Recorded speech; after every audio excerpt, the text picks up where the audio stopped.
Hello! Bienvenue sur encore une page!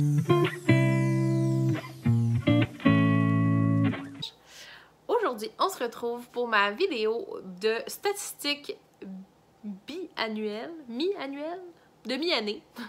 Je vais aussi faire un retour sur mes objectifs et prendre des nouvelles résolutions pour la fin de 2022.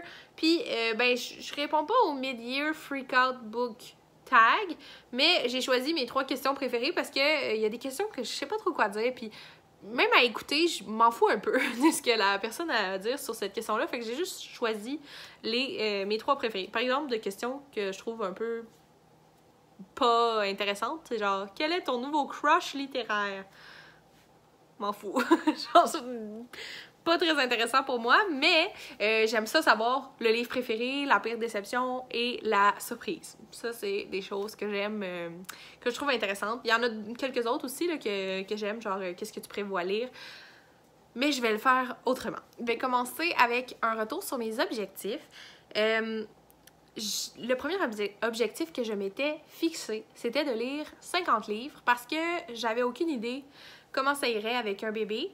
Et ça va très bien. Donc, j'ai lu 41 livres jusqu'à... Là, on est le 3 juillet. Donc, 41 livres, c'est très bien. Je pense pas que je vais changer mon objectif Goodreads parce que là, rendu là... c'est pas ben intéressant. Genre, ça me challenge pas particulièrement. Je vais juste prendre ça comme du bonus parce que je m'étais dit que... 50 livres avec un nouveau-né, c'est pas pire. Puis je continue à penser ça. Fait que, voilà, je change pas. Je voulais lire ma pile à lire. Au début de l'année, j'avais 19 livres dans ma pile à lire. Et de cette pile à lire-là, il m'en reste 2. Donc, je pense que ça va très bien. Mais j'ai fait des nouveaux achats et ma pile à lire, en ce moment, elle est composée de 11 livres. Et pour moi, c'est l'idéal. Autour de 10, peut-être, mettons 7, là, je pense que je serais vraiment contente si j'ai toujours environ 7 livres dans ma pile à lire. Parce que c'est pas mal ça que j'arrive à lire dans un mois. Donc, c'est très réaliste. Ça me donne des choses à espérer pour le prochain mois, pour m'organiser. C'est parfait. Donc, je suis très contente aussi là, de ma pile à lire initiale, qui me reste 2. Ça va bien. Et sauf, par contre, c'est 2 livres qui me tentent, qui sont un peu intenses. Je sais pas, ils me font un peu peur, soit parce que je pense qu'ils ont l'air un peu ennuyeux, ou, mais pas ennuyeux, mais trop lent. Puis l'autre chose, c'est que je pense qu'il y a beaucoup d'informations. Il y a comme un essai historique sur la préhistoire. Je vais le lire en juillet, je l'espère que je vais le finir en juillet, mais sinon j'ai l'impression que je vais le traîner pour peut-être sur plus qu'un mois. Mais c'est prévu que je le lise prochainement. Je voulais suivre mes envies et moins, genre les vagues, là, me laisser moins influencer par l'apparition de challenges et tout. Et j'ai très bien respecté ça parce que les 2 challenges auxquels j'ai participé, c'est des challenges que je savais qui arrivaient puis qui me tentaient. Donc, le Readathon Booktube Québec est en avril, puis Mets du bleu sur ta palle en juin. Puis, en même temps, c'est pas des choses qui me sortent énormément de ma zone de confort ou qui vont pas dans la même direction que moi parce que je lis majoritairement en québécois, comme vous allez voir dans mes statistiques tantôt. Puis en avril, ben mon bébé, je savais, il y avait genre 1 semaine quand on a commencé le mois d'avril, fait que lire un livre, c'était suffisant en avril, surtout que j'avais choisi une pas pire break, fait que c'était correct. Finalement, je voulais aussi maintenir ma chaîne en vie et ça, je pense que c'est encore une fois réussi.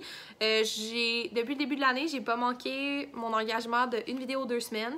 Peut-être que j'aimerais augmenter ça d'ici la fin de l'année. Puis en même temps, c'est un rythme qui me convient très bien. J'ai trouvé une structure pour m'organiser dans l'horaire. Puis j'arrive à la suivre pas mal. Puis ça me permet aussi de faire autre chose dans ma vie. Genre, ça me permet de voir plus mes proches, de faire des activités différentes. Puis c'est sûr que plus tu augmentes ton nombre de vidéos, plus qu'il faut que tu trouves du contenu. Parce que c'est ça, tu offres plus de contenu. Et ça voudrait dire qu'il faudrait que je lise plus.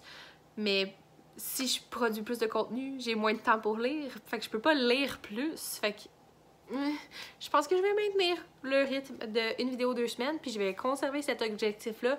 En fait, les 4 objectifs, je les conserve jusqu'en décembre, mais je pense que je vais arriver à maintenir mon rythme, à moins que quelque chose arrive qui viendrait tout perturber.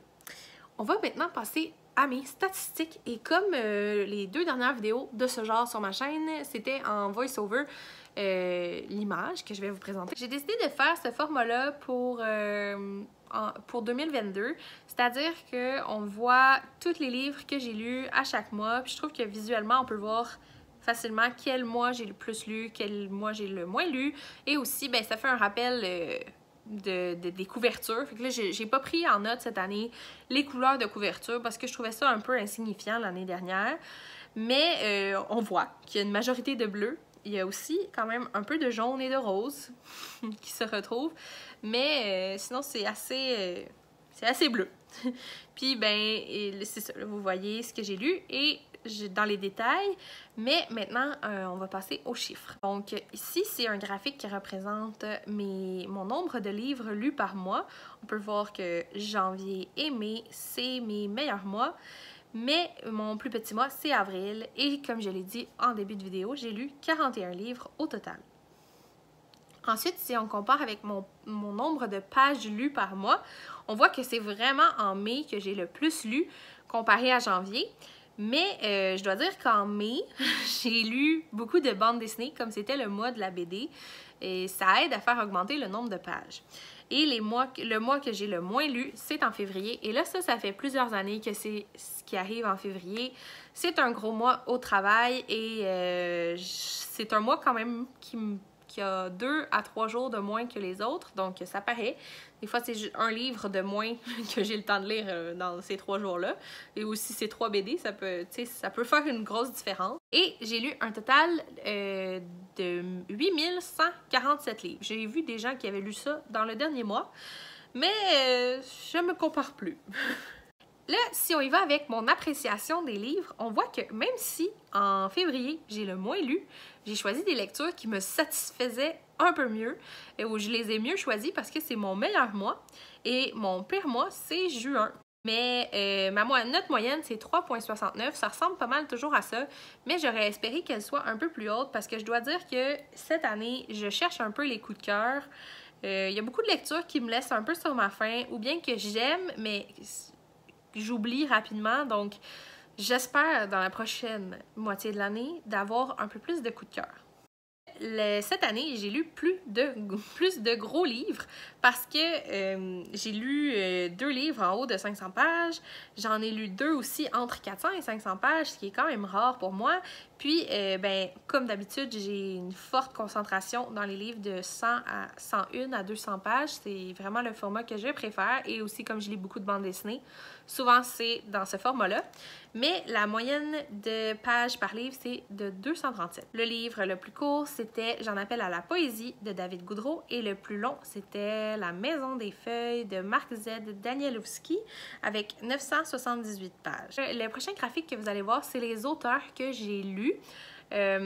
Il y avait 53% de mes lectures que c'était des auteurs que j'ai déjà lus et 46% qui étaient nouveaux. Mais là, je dois dire aussi que cette année, j'ai lu beaucoup de Fanny Demeule, par exemple, mais tu sais, être rentrée plusieurs fois dans le déjà lu, alors que c'est toujours la même autrice là, que j'ai lu.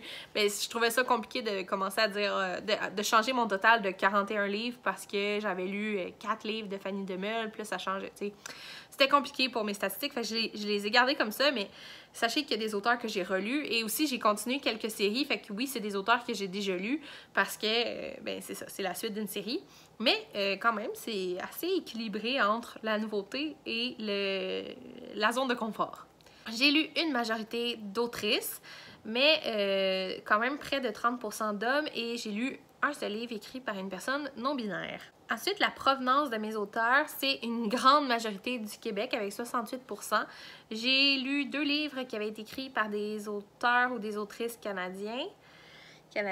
Et ensuite, c'est France.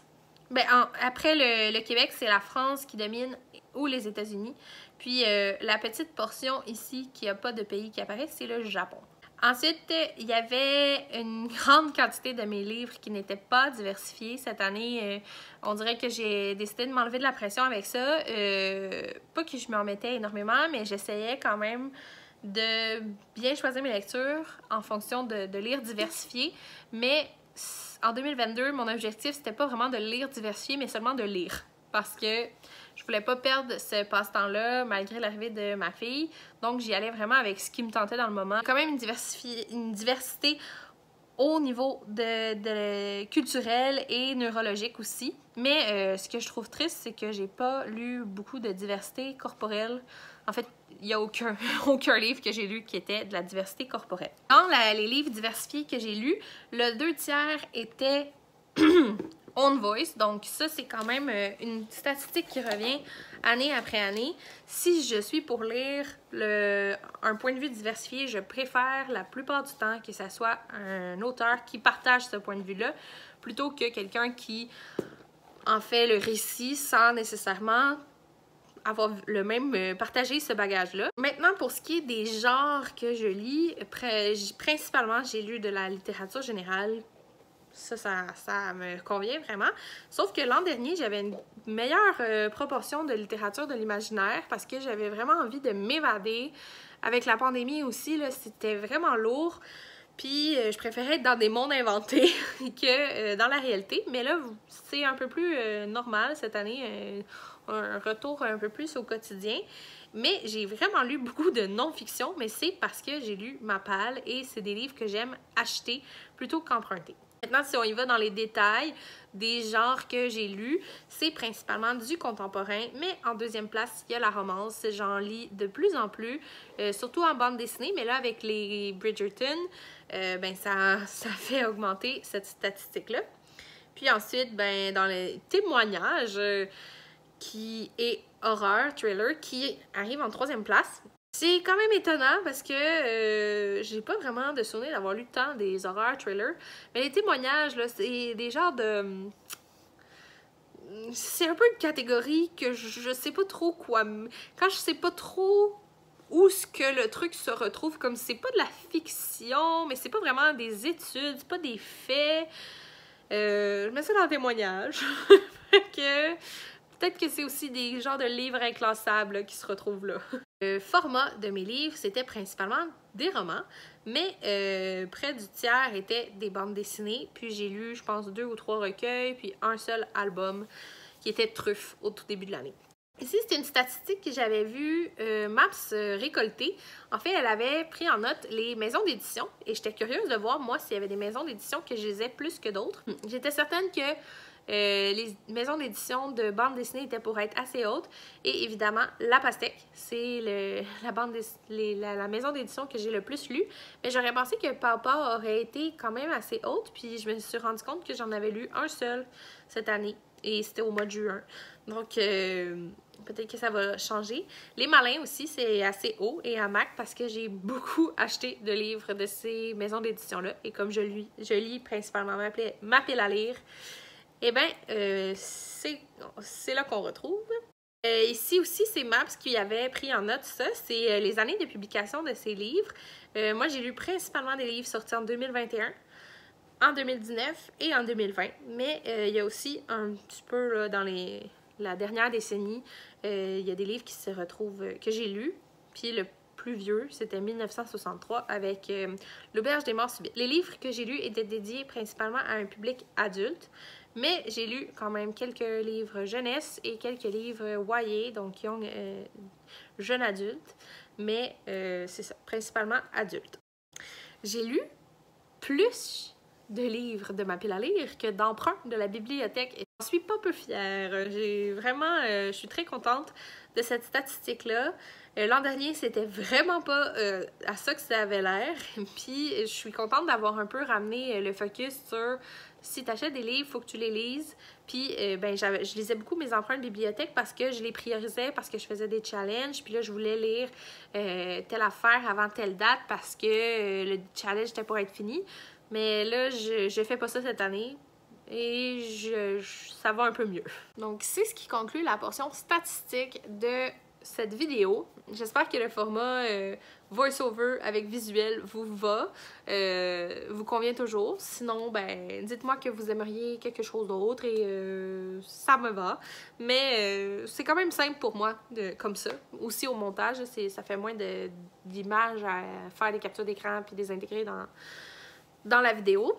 Maintenant, je vais répondre aux 3 questions du Mid-Year Freakout Book Tag que j'ai choisi.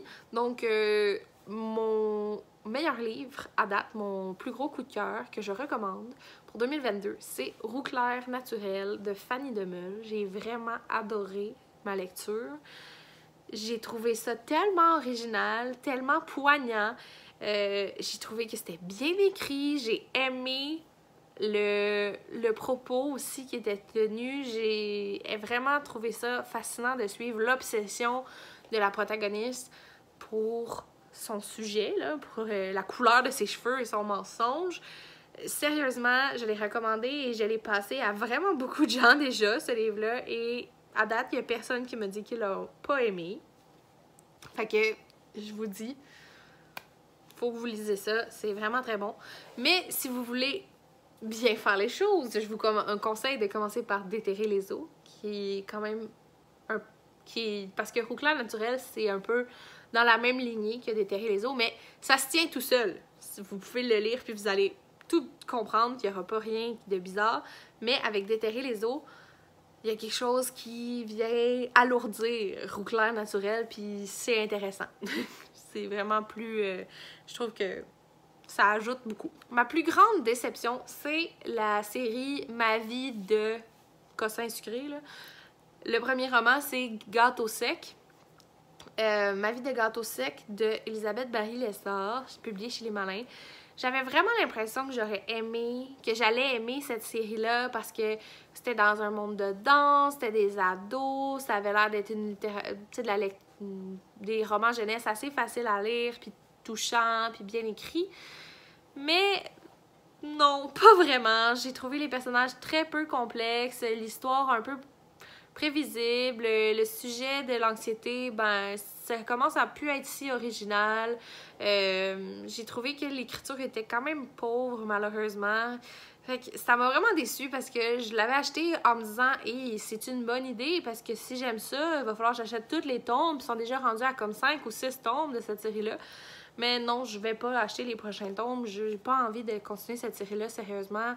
Ça m'a vraiment déçue parce que j'avais des hautes attentes, puis peut-être que c'est ça aussi qui a fait que j'ai moins apprécié ma lecture. Plus grande surprise, c'est un livre que je vous ai parlé, dont je vais vous parler dans la prochaine vidéo, qui est Paul a un travail d'été de Michel Rabagliati. C'est ma vie, en fait, là. C'est ma première fois que j'ai été animatrice de camp de jour, de camp de vacances, en fait, parce que j'ai travaillé dans un camp de vacances où les enfants dormaient sur place et nous aussi. J'ai été animatrice de camp de jour ou régulier, là, de ville. J'ai été accompagnatrice aussi d'enfants particuliers. J'ai été animatrice dans un camp d'enfants particuliers. Puis j'ai été comme prof dans un... comme animatrice, prof...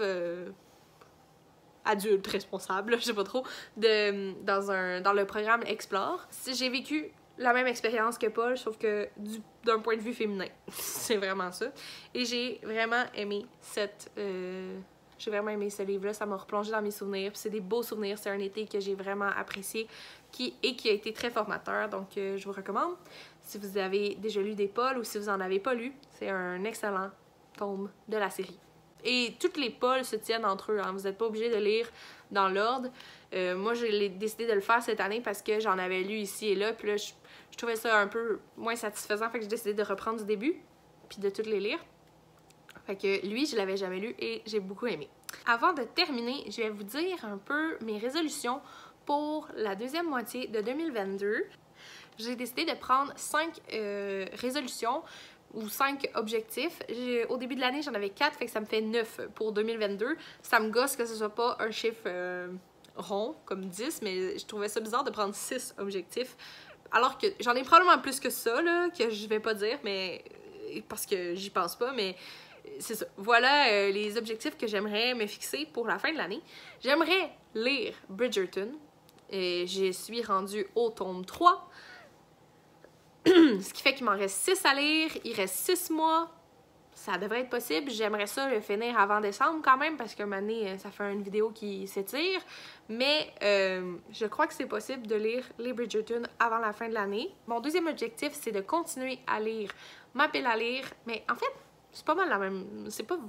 C'est assez complémentaire avec le premier objectif là, du début de l'année qui était de lire ma pile à lire, mais je dirais que c'est de m'en tenir à autour de 10. Tu sais, à tous les mois, là, maintenant qu'il est rendu autour de 10, gardez ça comme ça. Tu sais, si je suis rendue à 7-8, ok, tu peux aller t'acheter des nouveaux livres, mais sinon, faut que tu lises, là. Faut pas que ça s'accumule. Ok? Fait que ça serait ça. J'aimerais, comme troisième objectif, faire au moins une relecture. J'en ai parlé dans mon tag la semaine passée, que c'est un objectif que j'aimerais peut-être me fixer pour 2023, mais d'ici là, j'aimerais au moins relire un livre de ma bibliothèque qui me parle, qui m'intrigue.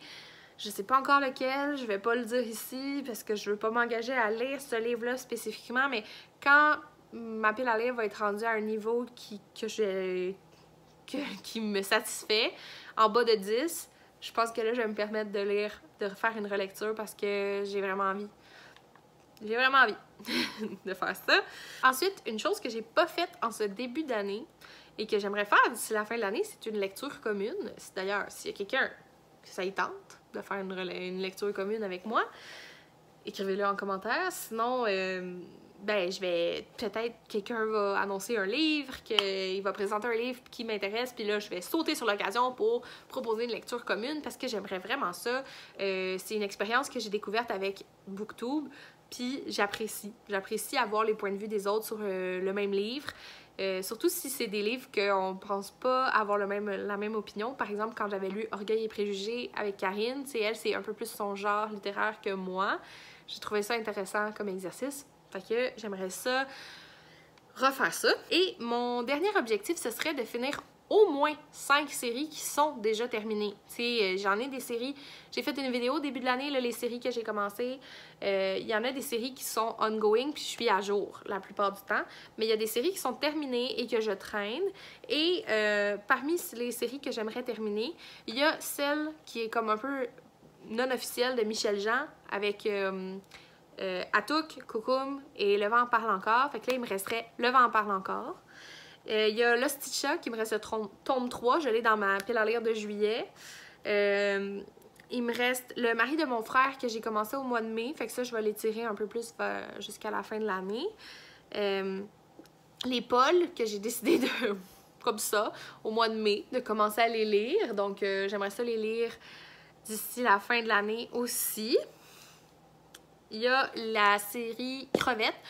Cette série-là n'est pas terminée, je crois, mais il y a un deuxième tome qui est publié depuis un certain moment et j'aimerais ça les lire. Et j'ai vu aussi, c'est un changement de sujet, mais Mimose et Sam, c'est une série que j'avais lue en 2020. Et là, j'ai vu qu'il y avait un nouveau tome qui allait être publié, que j'ai pas lu, évidemment. Fait que ça, peut-être que je pourrais le lire. Il y a Victoire divine. Il me reste un dernier tome à lire. Il y en a 3, c'est une trilogie. Il y a la duologie 180 jours. Il y a 180 jours et des poussières, le premier tome que j'ai lu, puis 180 jours et le cœur plein que je n'ai pas lu.